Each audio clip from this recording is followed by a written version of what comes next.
This is Jamaica Magazine and I am Theodore Henry. On today's show, the first stop is in your backyard gardens as we talk about getting rid of some unwanted guests that can encroach on the space for your plants. After leaving the garden, we head over to the port. Jamaica Customs has implemented the ASYCUDA World System there, and it's revolutionizing the flow of goods into the country. Stay with us, it promises to be an enlightening show.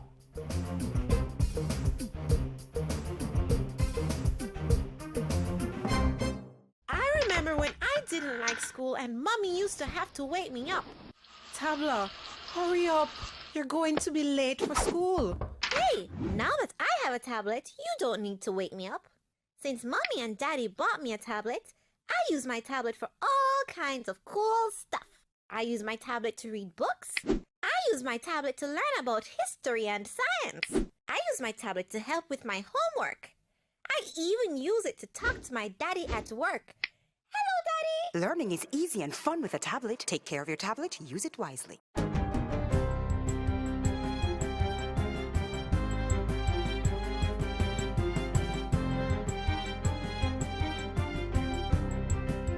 Good day, I'm Theodore Henry, and this is your JIS News for Friday, October 28. Jamaica's first liquefied natural gas (LNG) powered electricity plant will be fully operational in 2 weeks.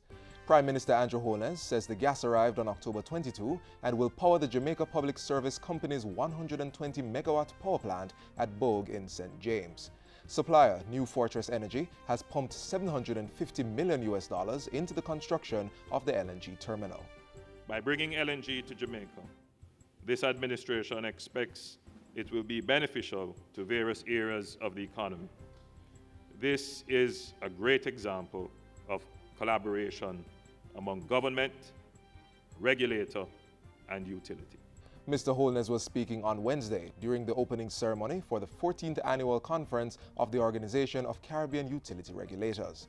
The conference was held in Montego Bay under the theme Regulation, Creating a Spectrum of Opportunities in the Caribbean. And still on energy, Prime Minister Andrew Holness says the Office of Utilities Regulations, OUR, is soon to receive a comprehensive report into August's all-island blackout. Let me take this opportunity to inform you that the second report is due to the OUR by next Monday, and the OUR will determine sanctions, if any. In an earlier report, the Jamaica Public Service Company had attributed that August 27 blackout to a procedural error. It followed another island-wide power outage in April, which was determined to have been caused by work being done on 2 major power lines in the 3 miles area of Kingston. Prime Minister Holness says the Light and Power Company has since moved to self-regulate its operations. The government encourages the utilities to self-regulate. It makes our job easier, it builds confidence in the consumer, and so I want to acknowledge that we have seen moves by the JPS to correct their internal problems even before government makes a note of it. Government is providing $1.1 billion to assist farmers in meeting a target of 1,200 hectares of production in the 2016-2017 crop year. The support is being provided under the Agriculture Ministry's Irish Potato Expansion Program. It takes the form of a $48.3 million grant and more than $700 million of input, including training and other extension services. This training will include spraying, new planting techniques, and appropriate use of fertilizer to coincide with the 2016-2017 crop season. In addition, these measures will include utilizing the demonstration plots for proper land preparation, land husbandry, and pest management. Minister J.C. Hutchinson says the goal is to increase productivity by 10% or 18 tons per acre. To support that, he says marketing agreements and contracts between farmers and buyers will also be strengthened. The minister was addressing a recent National Potato Growers Association seminar in Christiana, Manchester. Education Minister Senator Ruel Reid says the third tranche of tuition support to high schools will be paid to the institution's accounts earlier than the promised December deadline. We paid the funds also on time for the first time in history, $1.4 billion in June. The second tranche was paid in September on time, and we had promised the next tranche in December, and that will be paid in the next couple of days, way ahead of time. Minister Reid was addressing this week's post-cabinet press briefing. He told the briefing that the transition from a compulsory auxiliary fee system to the parent contribution model has been very successful. Why the policy was so successful? Because even where schools were concerned that in the absence of this additional funding, we made sure we gave them additional funding for some key staffing that they required, and that also bolstered their overall funding availability. Government's overall funding support for the education sector has increased from $2.5 billion to $5.5 billion for the current academic year. Education Minister Senator Ruel Reid has expressed shock and outrage following the murder of a Jamaica college student while traveling home on a bus Wednesday evening. While speaking with JIS News yesterday, the minister called on eyewitnesses to cooperate with the police. The bus driver, the conductor, and all the other students or adults who were in the bus who would have seen this wanton and brutal stabbing of a young man, that we have to use this as an example for us to stand up and rise up against criminality. The Education Minister is also encouraging students to use the public transport, such as the JUTC buses, as their primary mode of commute. Cameras, as you know, are in the JUTC buses, not on the private buses, so this is why we are appealing to our students to travel on the safer buses.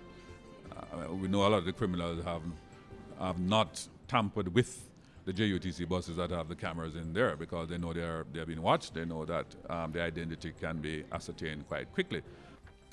And finally, Cabinet has approved the appointment of Ministers of Religion, the Reverends Renard White and Harold Blair Jr., to complete the 3-member compensation committee that will investigate and determine claims brought by the aggrieved persons from the West Kingston operation in May 2010.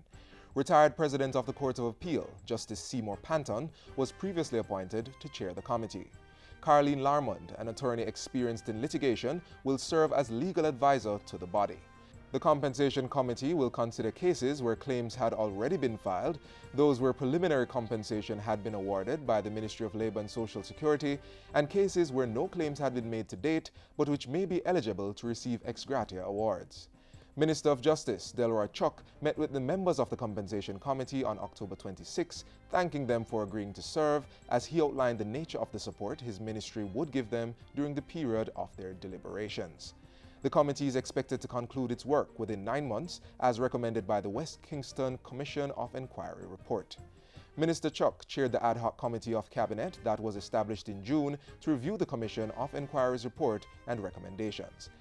That ad hoc committee has completed its work and prepared a final report for the consideration of the Cabinet. Prime Minister Andrew Holness is to lead ministerial presentations to Parliament with an apology to the people of West Kingston and Jamaica.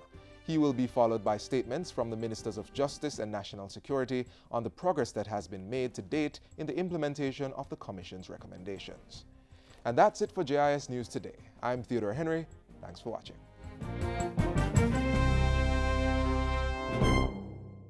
Nobody want to plant the can. Everybody want to read the band. Who you are go blame it on when it's a next man? You are the pen pan. Well, you're wrong. Farmers, let us be serious about predial larceny.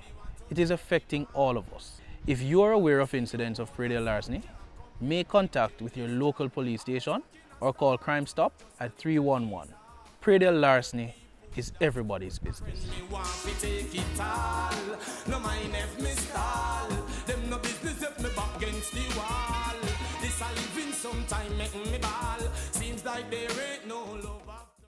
One of the biggest challenges home gardeners face is controlling pesky insects. So while you may be looking forward to eating your fruits and vegetables when they're ready, you are certainly not the only one. Many types of insects are looking forward to eating them too. There are many common pests that invade our gardens, such as sucking insects, which suck the fruit as they grow or suck the sap from the stems and leaves. Other types bore holes in the leaves. There are also slugs and snails, nematodes which live in the soil and attack the roots of the plants. and some birds which become nuisances when vegetables get to a mature stage. By preparing the land prior to sowing and spacing your plants so that they are not crowded or shaded, pests won't have the conditions or environment they need to take hold. You may consider integrated pest management (IPM) as an approach to gardening. This method incorporates the use of current comprehensive information on the life cycles of pests and their interaction with the environment. This information, in combination with available pest control methods, is used to manage pest damage by the most economical means and with the least possible hazard to people, property, and the environment. There's so much that's done to ensure our gardens are pest-free, but sometimes these pests find access points. Master Gardener Rashida Linton will be showing us how to make homemade remedies to combat pests. Alright, how does it go now? You know, carry on. Yeah. For persons who have a little garden at home, instead of going out to purchase those chemicals, you can actually make your own. Okay. What you need garlic, onion, pepper, liquid soap, neem leaves, and water, along with your strainer and the containers. Now, what we're going to do, you're going to chop all the items, the onions, the garlic, the pepper. Okay. Chop them finely or blend it in your blender. You're going to add 1 tablespoon of liquid soap to that amount. Pour a little water and allow it to seep overnight. Okay. That is all. Then you're going to add this mixture to 1 gallon of water to spray your plants. But remember, only soft-bodied insects such as aphids, whiteflies, or snow scales you should use the homemade pesticides for. Okay. When you're spraying, ensure to spray the underside as well as the top side of the leaf. So this is just one homemade remedy. Okay. A second one, just simple soap water. What you need to do, you can also add 1 tablespoon of liquid soap to a gallon of water. Okay. Shake it, put it in your spray bottle and spray your plants. Or after washing, the same wash soap, as long as there's no bleach in the soap, you can use it to pour onto your plants. So it's very simple.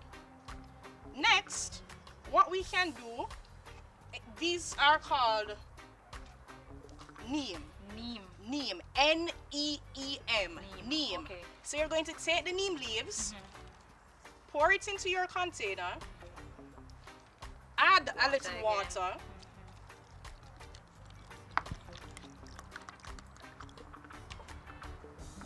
allow this to seep overnight. Okay. Then you're going to use your strainer, strain it into your container, then add that mixture to a gallon of water and spray your plants as well. Okay, simple stuff. They're very simple. Master Gardener Linton, is there a particular time that you actually spray the plants though? Yes, since it's organic, Yeah. we prefer you to spray early in the morning when the wind is relatively low. Okay, early morning. Early. Alright, simple stuff. There are a few other pest control tips and homemade things you can use. Ashes, which can be sprinkled onto the soil to deter slugs and snails. Eggshells, which when crushed and circled around your plant, deter slugs and snails from feasting. These slimy creatures don't like to cross over the sharpness of crushed eggshells. If you don't want to save up all your eggshells, there's another alternative: bear. Yes, bear. Apparently, snails love the sweet, sour, and yeasty smell of bear. All you need is a large plastic bottle about 12 inches high. Cut the container in two, about a 1/4 inch from the top, so that the container is at least 8 inches deep. Dig a hole in the center of your raised bed and set in the container so that the sides are level with the top of the soil. Then, fill the container halfway with bear and leave it. The slugs and snail will be drawn to the bear, drop in, and they won't be able to climb out. They'll drown, but at least they'll drown happy. By being Pestwise, you'll soon have a lush garden with fruits and vegetables ready for you to pick and eat. But you must remember to pick them at the right time, because if they stay too long, they'll decay. And if you pick them when they're too young, their post-harvest life will be limited. Excess moisture will cause your crop to decay, so avoid reaping when there is heavy dew and in the rain. If you wash them to get rid of any soil, make sure you dry them thoroughly before putting them away. Refrigeration will help vegetables to last longer as well, but some fruits and vegetables like tomatoes should not be refrigerated. Most root crops like garlic can last for some time outside of the refrigerator. Avoid putting any of your fruits and veggies in plastic bags in the fridge. They need to stay as ventilated as possible.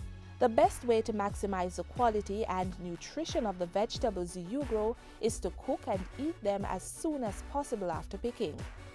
Food is of utmost importance because it provides the body with nutrients. These nutrients are necessary because they help with the repair, growth, maintenance, and development of our bodies. So you see, having a backyard garden is a sure way of ensuring you eat properly grown food, save money, and reduce food wastage. Backyard living, not bad at all.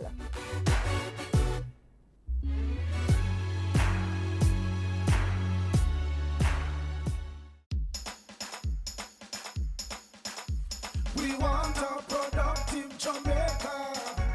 We are not productive Jamaicans. Productivity to move forward on this land. Productivity, that's the way to go, we should understand. Productivity is the way to go for all us Jamaicans. Small business, big business, old and young, we are tell every woman and man. We want growth and prosperity for a better nation with a building plan. So we can build our product and sell our product and put more money in our hand. Our economy can rise to a level and build a better nation. Productivity to move forward on this land. Productivity, that's the way to go, we should understand. Productivity to move forward on this land. Productivity, that's the way to go, we should understand. Productivity.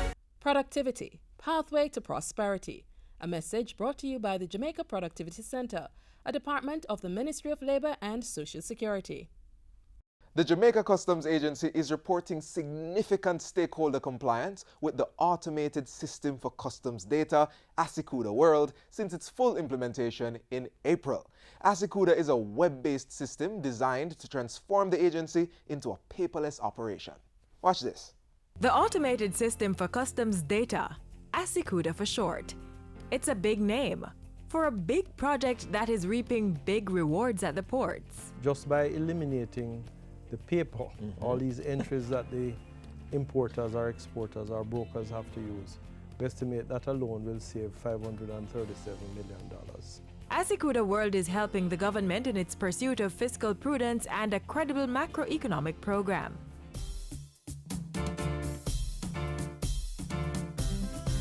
Jamaica Customs exceeded the Finance Ministry's revenue target of approximately $12 billion for September 2015. The agency also exceeded its 2014 intake, moving from approximately $14 billion to $15 billion in gross revenue.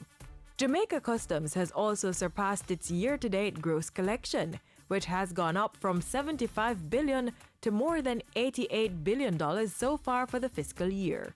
These increases in revenue are greatly attributed to the newly implemented ASYCUDA World. The web-based application allows clients to undertake e-transactions, including manifest submissions, declarations, and payments. Basically, all users of customs can access information about transshipments through the agency's website, where a link to ASYCUDA World is provided. It's freeing up valuable space by replacing stacks of paperwork with electronic files. These represent files from beyond July 2015. Evidence of the old system. Persons come to the export office with declarations, whether it be EX1, that's normal declaration, or EX2, which would be C43. They present their assessment notice to the officer. The officer brings up the assessment notice on the ASYCUDA World. We actually process it in terms of checking it, in terms of classification, checking for permits, all the requisite things that would uphold from the old system. Once we are satisfied, we will actually okay the process and send it to green. The system has significantly improved the agency's efficiency outlook to the public. We have always heard about lengthy waiting times, lengthy clearances in terms of and incurred costs, which is attributed to that where storage is concerned. This should be negated, if not significantly reduced. And of course, this is a cost saving to the importers as well. To date, we have seen just about 12,000 transactions being processed successfully from preparing the declarations all the way to the point of release by the examining officers at varying customs offices island-wide. We've also seen $8.7 billion in terms of revenue being collected. The increased transparency is, of course, obvious, and this is also being commented on where our stakeholders are concerned as well. They are seeing reduced times in terms of overheads, and certainly it is of benefit to all of us. To access information or to process information on applications, there was a disconnect in a number of areas. And that's how it all began. There were about 21 databases used by the agency to process information and data which was not connected. This needed to change. The government had heard of and seen the benefits of ASYCUDA in other countries, and after reviews, a decision was made to implement it here. The pilot started in December 2014 at all sufferance wharves island-wide, including the state-owned oil refinery Petrojam, the first importer to benefit under this phase. Approximately 174 brokers, importers, and customs staff members were trained in preparation for the pilot phase of the system. 10 exporters were also selected to participate in the pilot phase. By August 3, 2015, all exporters were required to use ASYCUDA World to submit electronic declarations to Jamaica Customs. It's expected that all importers will be brought on stream by December 2015, and the full implementation of ASYCUDA World is slated for March 2016. The system was developed by the United Nations Conference on Trade and Development, with ASYCUDA World being the most recent version of the software. The implementation of the system locally is being financed through a loan from the Inter-American Development Bank at a cost of $4 million. Once a declaration is sent, the system will automatically send you a copy of that declaration as a notification. The Jamaica Customs Agency is being lauded for moving to introduce the automated system for customs data ASYCUDA World. This web-based application is yielding significant cost savings and improving service delivery. It's all part of government's determination to implement systems that will improve trade facilitation and increase the country's competitiveness by making trade transactions simpler and smoother.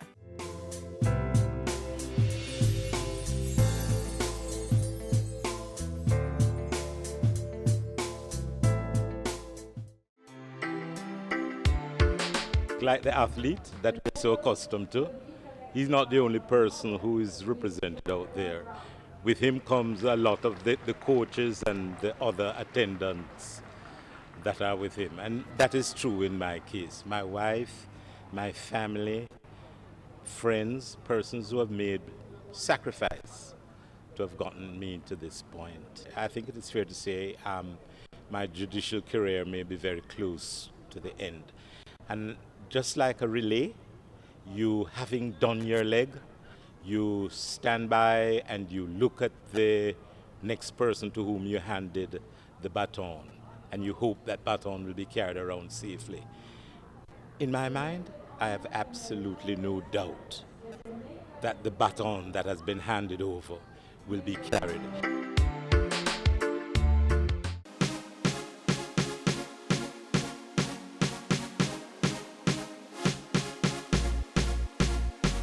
The JIS Heritage Competition is back. Enter your essay, poster, or photo and win big prizes. If you're aged 9 to 12 years, enter the essay competition and tell us who is your favorite Jamaican sportsman or sportswoman and why. High school students, enter the poster competition. This year's theme is Jamaica's Rich Sporting Heritage. If you're a tertiary level student, enter the photo competition. This year's theme is I Am a Sports Champion. Competition closes for all 3 categories on November 6. Get started now. For information on submission and competition guidelines, visit our website at jis.gov.jm. Call 926-359-024, extension 2137, or send an email.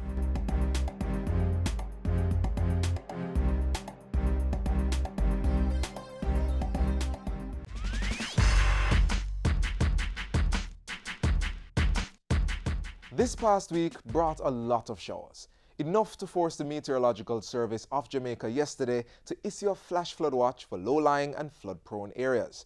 With more rain projected, the Office of Disaster Preparedness and Emergency Management is urging residents of eastern parishes to remain vigilant for continued possibilities of flooding and land slippage. And bear in mind that the hurricane season continues until November 30. That means always be ready to evacuate if you live in low-lying or flood-prone areas. Decide on likely evacuation routes before disaster strikes. Avoid flooded waterways such as a ford, gullies, streams or rivers, whether you're traversing on foot or in vehicles. Avoid areas where land slippages or flooding has occurred or is likely to occur. And evacuate to a shelter if your building is threatened. Be careful when flooding occurs as we preserve lives and properties and sustain a Jamaica that is a place of choice to live, work, raise families, and do business.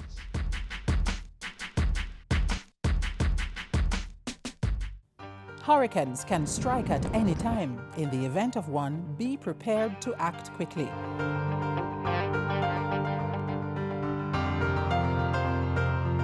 If a hurricane watch or warning has been issued, review your home disaster response plan. Map out likely routes to evacuate if your home is at risk and confirm with relatives or friends you plan to stay with. Also, confirm the location of the nearest shelter. Check your emergency supplies and restock if necessary. Remember, disasters do happen, so be prepared.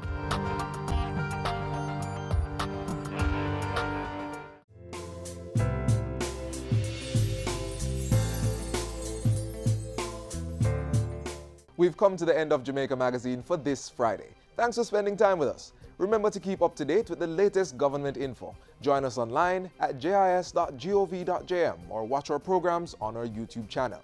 And be sure to check out our social media platforms. You may also catch a new edition of Jamaica Magazine tomorrow on this very station. Until then, I'm Theodore Henry. Take care.